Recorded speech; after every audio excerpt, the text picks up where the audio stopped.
Ndugu zangu wapendwa, washiriki wa makanisa matawi, watazamaji wa GCN na wote ambao mnafuata kwa mtandao mahubiri haya, ni somo la 78 kitabu cha Mwanzo.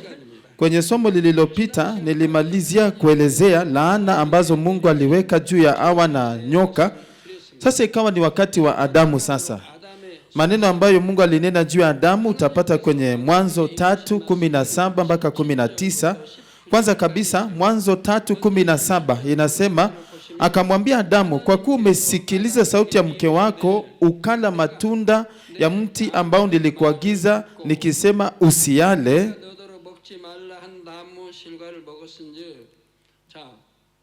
Sasa hapa wazee, mnafaa msikilize wake zenu ama mfai kusikiliza?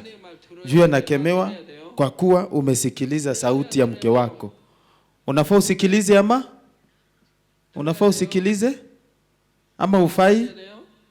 Ndio la? Mbona musemi? Mnafaa msikilize, lakini kwa uangalifu na utambuzi. Hata kati ya mume na mke usisikilize kitu ambacho si cha kweli, na usikilize cha kweli. Sikiliza maneno ya mke wako kama ni ya kweli. Kama si ya kweli usisikilize. Sikiliza maneno ya mume wako kama ni ya kweli. Kama si ya kweli usisikilize. Amen. Kwa hivyo Biblia pia inatuambia tutumikiane, lakini katika Bwana. Kama ni ya kweli lazima tufuate. Kama si ya kweli usimtumikie na usimfuate kama si ya kweli. Kwa kuwa umesikiliza sauti ya mke wako ukala matunda ya mti ambao nilikuagiza nikisema usiale, ni Mungu amesema.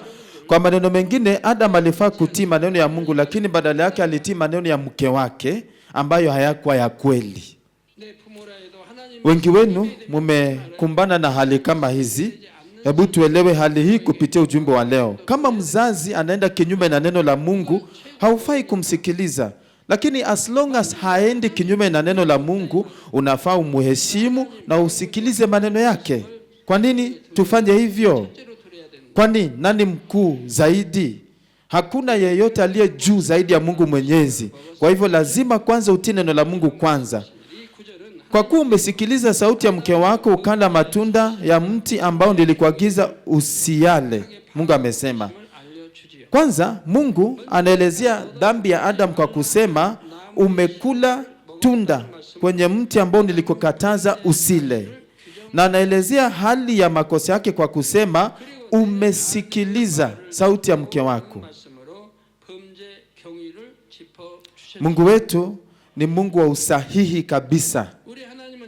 Anajua mioyo, mawazo, maneno, matendo ya kila mmoja kwa usafi zaidi, kana kwamba anaangalia kwenye viganja vya mkono wake hivi. Kwa hivyo hakuna mtu anaweza hisi ameonewa wakati wa hukumu ya Mungu. Mungu anahukumu kila kitu kwa usahihi kulingana na haki. Na Bwana wetu Yesu pia anajua tabia hii ya Mungu Baba. Anaijua vizuri. Ndio maana akasema kwenye Mathayo 6:4, sadaka yako iwe kwa siri, na Baba yako aonaye sirini atakupa thawabu kwa wazi. Hayo ndio matoleo ya kweli, mchango wa kweli, ya kufanya katika ukweli wa moyo na upendo, pasipo wengine kujua, pasipo kujigamba vile umefanya wema.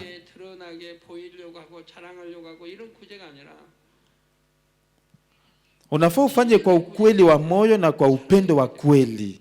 Kwenye Mathayo 12:36-37 anasema, basi nawaambia, kila neno lisilo maana watakalo linena wanadamu watatoa hesabu ya neno hilo siku ya hukumu.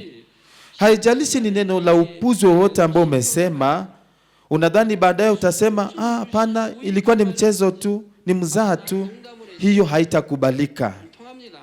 Watu ambao ni wepesi kufanya mzaha, pia ukiangalia wanajua kudanganya pia.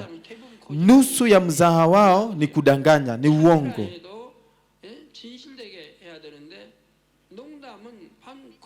Hiyo inamaanisha haijalishi ni maneno gani umeongea hata ovyo ovyo, hakika utahukumiwa siku ya hukumu kwa maneno yako. Mathayo 12:37, kwa kuwa kwa maneno yako utahesabiwa haki na kwa maneno yako utahukumiwa. Neno moja tu kutoka kwa mdomo wako unaweza amua kifo ama uzima. Kila neno unalotamka linaweza kuwa sababu ya dhihaka au chanzo cha ubishi unaotumiwa na adui ibilisi kugawa watu.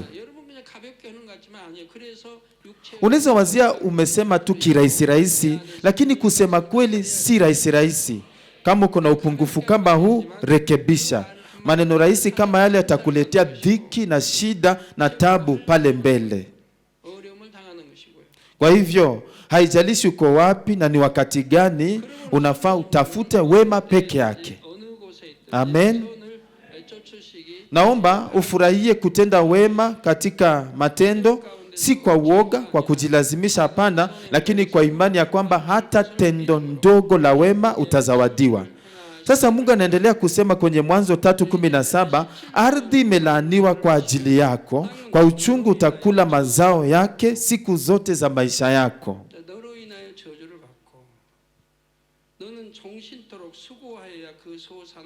Kwa sababu ya dhambi ya Adam, si Adam pekee, lakini ardhi nzima, yani nafasi ya mbingu ya kwanza ililaaniwa. Na nilishawatajia matokeo ya ardhi kulaaniwa kwenye Mwanzo 3:14. Hebu turudie kwa ufupi tu. Ya kwanza kabisa ni kwamba tabia zilizojificha za viumbe vilianza kuonekana wazi. Ni wakati huu ndipo wanyama wenye sumu na mimea yenye sumu ilitokezea. Kila kitu ni matokeo ya laana hii. Kwa hivyo kama umelaaniwa, utashuhudia kila aina ya uovu. Utaona kila aina ya uovu, vijidudu na vitu vingi vikitokea mwilini mwako. Wakati umelaaniwa, Mungu anakugeuzia uso. Malaika wa kukulinda na kugeuzia uso, anakuacha. Pale ndipo shetani anamiliki moyo wako na akili yako. Na pale unaanza kuwa na mawazo maovu na moyo muovu.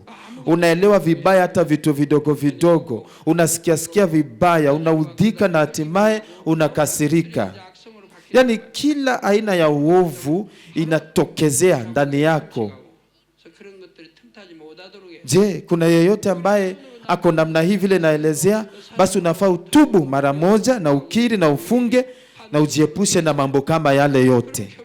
Kusema kweli, waumini wengi wanaingia ngazi za rohoni kupitia wema, upendo na fadhili. Sasa aje tuchukue njia tofauti na hiyo? Kama hali hiyo itaendelea, matokeo ni wazi wazi. Kwa hivyo basi tutii Mungu. Kisha aina zenye maumbo ya kutisha kama zile zenye miba zikatokezea. Pamoja na hayo, vijidudu vya kusababisha magonjwa vikatokea pia. Hadi wakati huu hakukuwa na wanyama ambao walikuwa na dhuru wengine kimakusudi. Kila kitu kiliendelea tu kwa umaridadi na kwa uwiano. Lakini baada ya ardhi kulaaniwa, sheria ya kimwili ilianza kufanya kazi kwenye mazingira. Sheria ya mwituni, ya kumaanisha wanyama wadhaifu wanakuwa chakula cha wanyama wenye nguvu. Lakini wanyama wadhaifu wanakuwa wengi kulinganisha na wale wenye nguvu. Basi wale wadhaifu wanafaa kuwa na watoto wengi. Kama wenye nguvu watakuwa wengi kuliko wadhaifu, wadhaifu watapotea haraka. Na wale wenye nguvu watakulana pia, na pia watakwisha. Mungu Baba aliumba kila kitu kwa utaratibu na uwiano hivi. Na tena alipeana wale wenye nguvu chakula, ndio kwamba waishi. Na hakikisha wadhaifu ambao ni chakula waweze kuzaana kwa wingi zaidi. Ndio idumishe aina zao duniani. Na mimi nashukuru kiasi gani nikiona babangu aliye juu mbinguni anajali sana hivi. Ndio maana linganisha wanyama wadhaifu ni wengi zaidi kuliko wenye nguvu. Nitaelezea zaidi tutakapofika Mwanzo 3:18.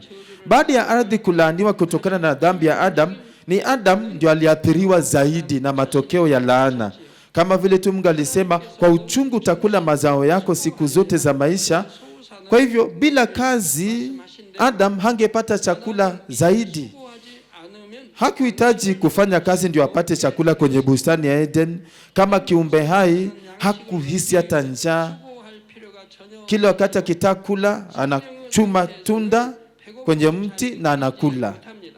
Wakati unakula tunda la Edeni, inaleyuka mdomoni mwako na inaingia ndani ya mwili pasipo uchafu wowote wa kuhitaji kwenda msalani. Iliwezekana kwa sababu kila kona ya bustani ya Eden matunda yalipatikana matamu, maridadi. Na kuna matunda aina mingi unaweza pata kwa urahisi na ule vile unataka kwenye Edeni. Lakini mambo yalipobadilika, Adam ilibidi afanye kazi kwa bidii kabisa ndio sasa apate chakula. Mambo yalipobadilika, ilibidi afanye bidii kabisa ndio apate chakula. Bila kufanya kazi ya kupanda mbegu, kulima, kuchunga, bila hiyo kamwe hawezi pata chakula hata kidogo. Hali ilibadilika sasa. Kwa hivyo wakati Mungu alisema kwa uchungu utakula mazao yako siku zote za maisha, ilikuwa inamaanisha kiroho ukuzaji wa binadamu ulianza kirasmi duniani. Vizazi vyote vya Adam waliozaliwa duniani sasa ilibidi wafanye kazi siku zote za maisha ndio wapate chakula. By the way, wakulima wanapovuna mavuno hutofautiana msimu kwa msimu. Kwa wakulima wengine kila kitu inafanikiwa na mavuno ni tele. Upande mwingine kuna wakulima ambao hata wamefanya kazi kwa bidii wanapata mavuno kidogo kutokana na majanga. Tukio hili inaweza tumika kwa shamba zingine pia. Tunapoishi duniani, kila mmoja utapata mapato kama tu utafanya kazi. Lakini kuna wale wanafanya kazi kidogo, lakini wengine inabidi wafanye kazi mingi ndio wapate mapato yanayotoshana. Kuna watu duniani wanaopata pesa nyingi kwa kuwa na maarifa mengi ama kujua mwenendo wa uchumi kwa ustadi. Lakini katika Bwana kuna siri ambayo yeyote akitumia atapata baraka za kifedha hata kwa kufanya kazi kidogo. Hiyo siri ni kurejesha hali ya Adam kabla atende dhambi. Ni kwa sababu laana ya kusema kwa uchungu utakula mazao yako, basi hiyo ilikuwa ni laana baada ya dhambi. So unaporejesha mfano wa mtoto wa Mungu inayofaa, utakula pasipo bidii nzito. Na hiyo imaanisha kwamba sasa utatulia tu na upate tu chakula? Hapana. Badala yake inamaanisha ukifanya kazi kidogo utapata mingi zaidi ya hapo awali. Sasa ukifanya kazi kwa bidii zaidi utapata kiasi gani? Wakorintho wa pili sura ya 8 mstari wa 9 inasema, maana mmejua neema ya Bwana wetu Yesu Kristo, jinsi alivyokuwa maskini kwa ajili yenu, ingawa alikuwa tajiri, ili kwamba nyinyi mpate kuwa matajiri kwa umasikini wake. Tayari mnajua ni kwa nini Bwana wetu alilazwa horini alipozaliwa. Mmeshaisoma kwenye kitabu cha Ujumbe wa Msalaba. Bwana wetu ndio mwana wa Mungu, mfalme wa wafalme, Bwana wa mabwana, lakini bado alizaliwa kama maskini ndio atuweke huru kutokana na umaskini ambao ni laana.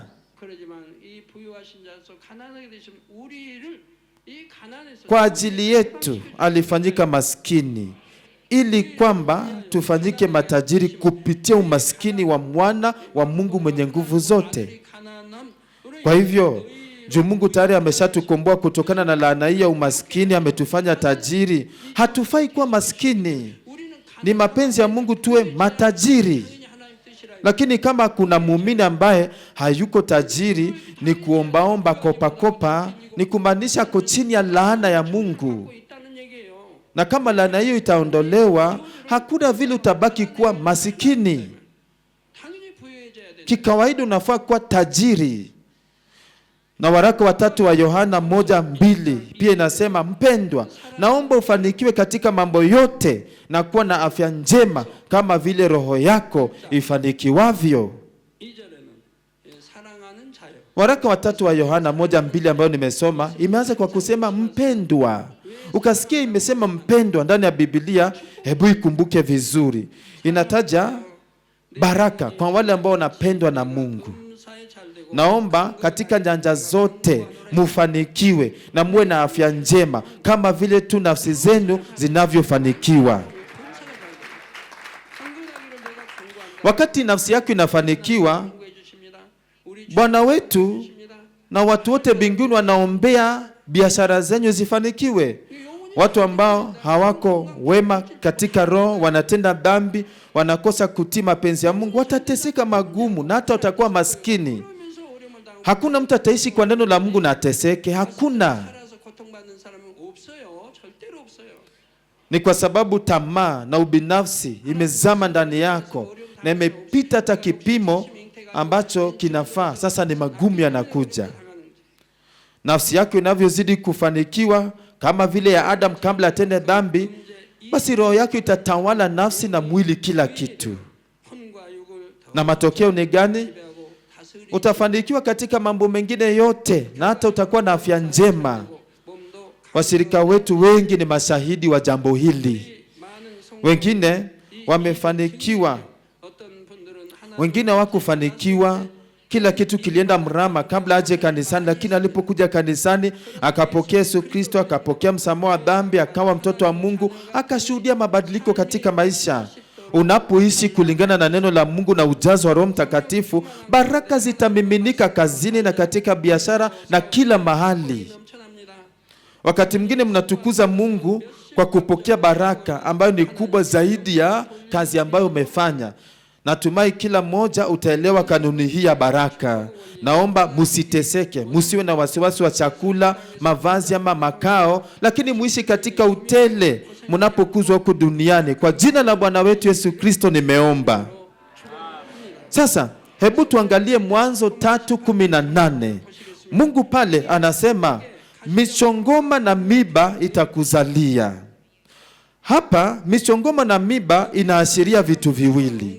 Ya kwanza inaashiria mimea ambayo binadamu hahitaji.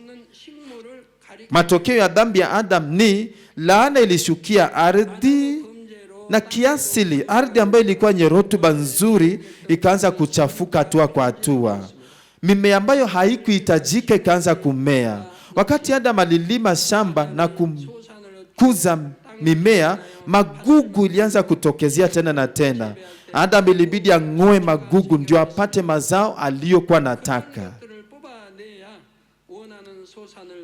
Na kama Adam angefanya kulima kwenye ardhi hiyo, ni kabla ya laana, angevuna mara 30, 60 na 100 zaidi ya vile amepanda, pasipo kazi ya bidii vile. Historia inatuambia kwamba moto ilitambuliwa katika enzi za jiwe, Stone Age, na mbinu za kutumia moto zikazidi kuendelea.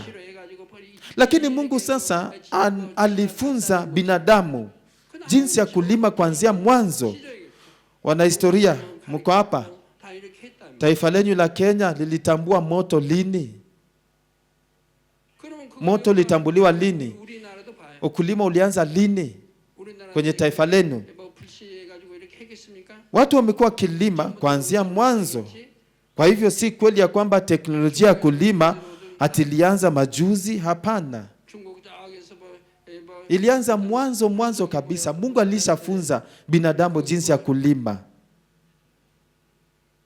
Kwa hivyo si ati imeanza juzi, ati ni hekima za binadamu. Hakuna. Hata kule Korea watu wamekuwa wakifanya kulima tangu mwanzo kabisa.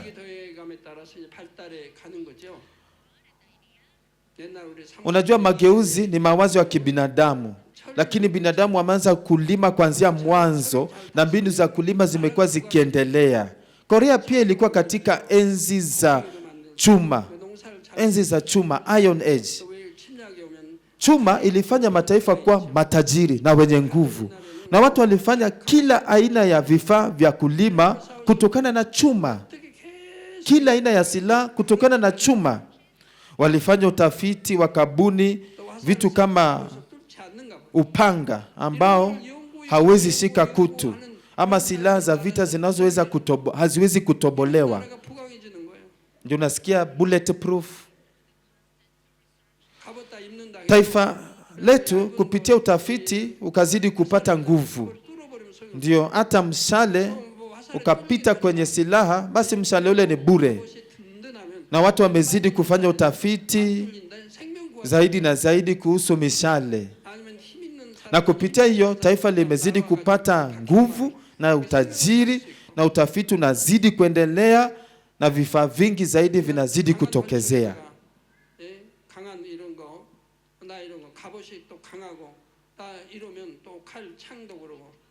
Kwa hivyo kila kifaa kilichotengenezwa na chuma kilizidi kupata nguvu muda baada ya muda. Na bila shaka Adam alipoanza kulima hakuhitaji vifaa mwanzoni, hakuhitaji. Ni kumaanisha shamba wakati ule ulikuwa na rutuba nzuri na magugu haingepatikana. Lakini baada ya kulaaniwa, vichaka visivyohitajika na magugu viliibuka.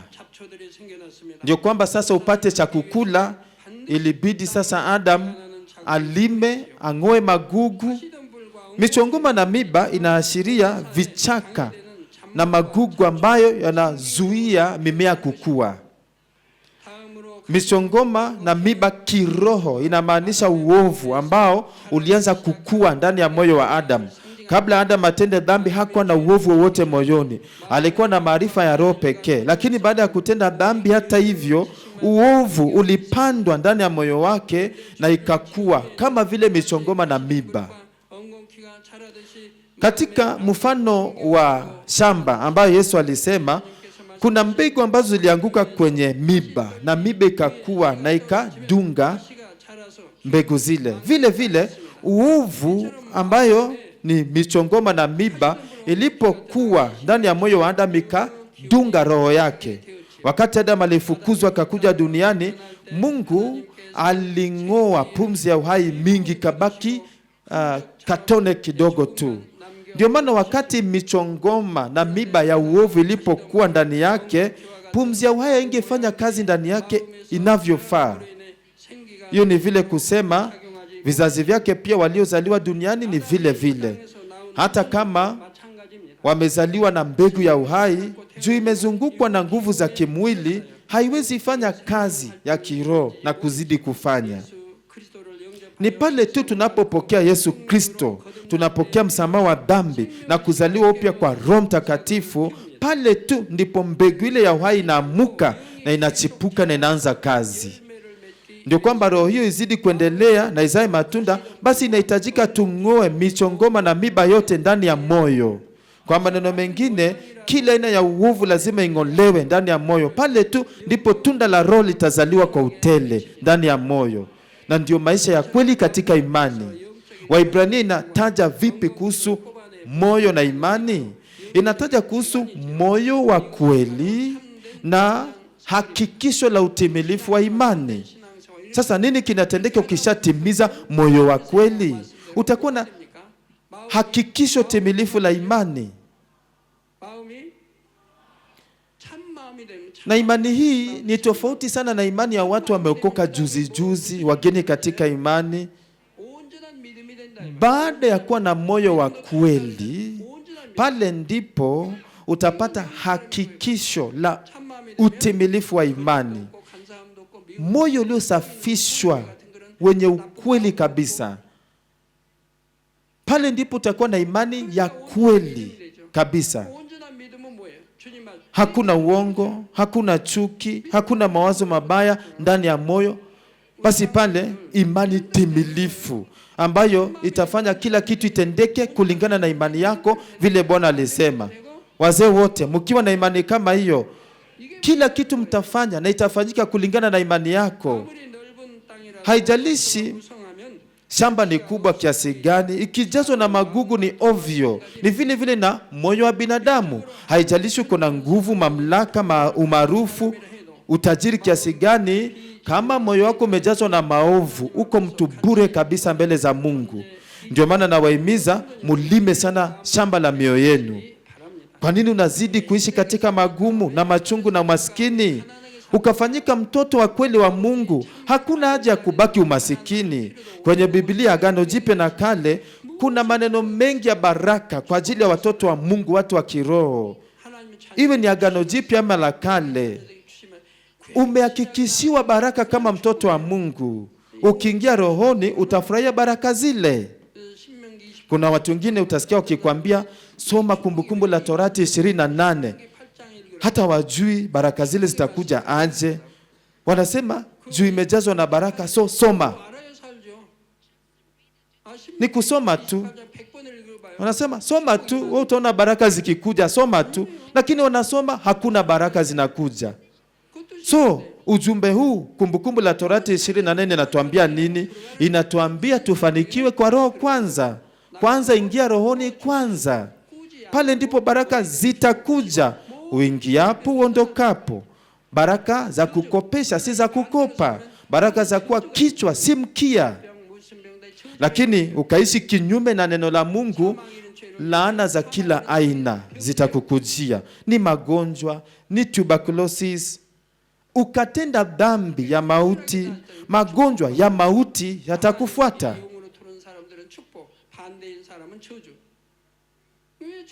Basi tazama, kuna tofauti wazi sana kati ya baraka na laana. Tofauti inaonekana wazi, dhahiri kabisa.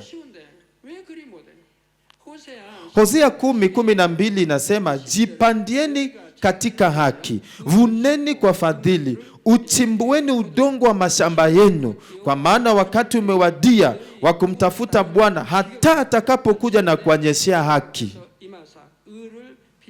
Hivi ndivyo Biblia imebeba maneno mengi ya baraka. Hata kusoma na kutia kwa tendo verse moja tu ya Biblia inaweza leta baraka mingi. Sasa huu ndio wakati wa kutafuta Bwana. Haujachelewa, bisha mlango wa Bwana. Hata sasa piga magoti mbele za Mungu kwa unyenyekevu, tangaza, mimi ni mtu muovu, lakini sasa nataka niishi maisha mema kulingana na neno lako. Kwa kweli nitaondoa moyo wangu mgumu, nitabadilisha iwe ni moyo mwororo, moyo wa kupenda, moyo mtulivu. Baba Mungu, nanyenyekea mbele zako, tafadhali unisaidie. Nitafanya niwezavyo nibadilike haraka. Tafadhali piga magoti na unyenyekee mbele za Mungu, tamuka vile. Nyenyekea hivyo tafadhali. Vunja vunja udongo wa shamba la moyo wako, kisha Bwana atanyesha haki mbele zako. Yote haya ni maneno ya Mungu, ukayashikilia na uyafuate. Yote ni maneno ya baraka. Maneno haya si kuna vile yanafanana. Inatuamrisha tuondoe uovu, tuondoe moyo mgumu na tuachane na mambo yasiyo ya kweli. Katika Agano la Kale, Agano Jipya imerudia hivyo. Wakati nilikuwa mgeni katika imani, nilifurahia sana kutambua baraka mingi ndani ya Biblia. Ilikuwa ni wazi sana ya kwamba kushikilia maneno haya na kuyaombea hakika huleta baraka. Hata kabla nianze kanisa, nikakariri mistari mingi ya Biblia. Nikakariri mistari ambayo yalikuwa ya wema kwangu bila hata kuwazia.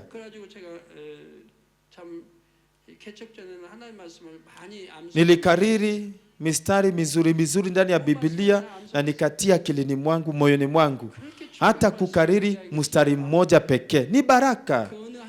Lakini shida ni hamkariri. Na wengine hawakariri hata moja, na unafaa ukariri hata zaidi. Kwa hivyo na waombea ya kwamba mweze kuwa na. Hebu nirudie Hosea 10:12 tena, narudia.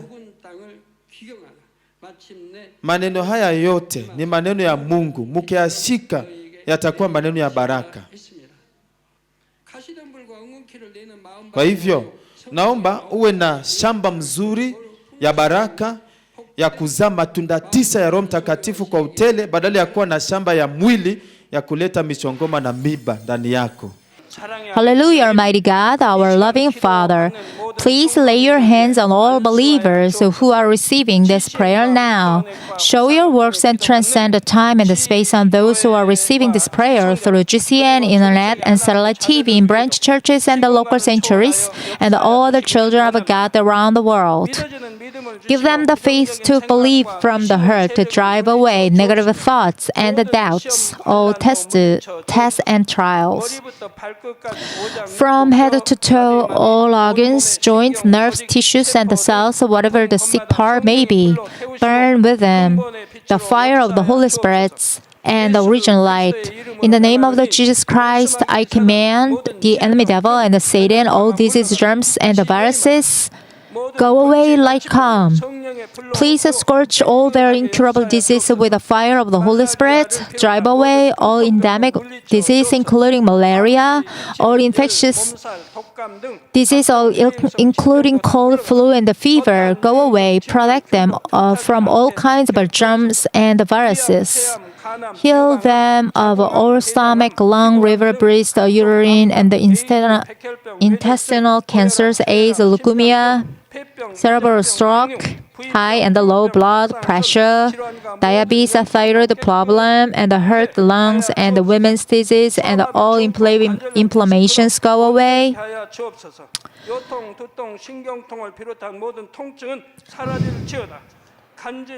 Heal them of polio, stroke, arthritis, and herniated disc, back pain, headache, neuralgia, and all other pains disappear. Epilepsy, autism, depression, neurosis, and other mental disease go away. All kinds of paralysis be loosened, get up, walk, and leap. Let the eyes see, let the ears hear, let the blind come see. The deaf hear and the mute speak. Heal them of after effect of all kinds of accidents. Fix their broken bones. Restore them from burns. Let the heat and the burning sensation go away. Father, please have all skin be intact, be cleansed from all kinds of drug addictions, poisoning, and substance abuse. The dead nerves, tissues, and the cells be regenerated. Bring the dead back to the life. Give them the blessing of the conception. In the name of the Jesus Christ, I command the enemy devil and the Satan, the ruler of the power of the air, the evil forces of the heavenly places, and their servants go away. Evil, unclean force, and the deceitful spirits, something alienating, and all forces of the darkness. Loosen the bond of the weakness. Darkness go away like calm.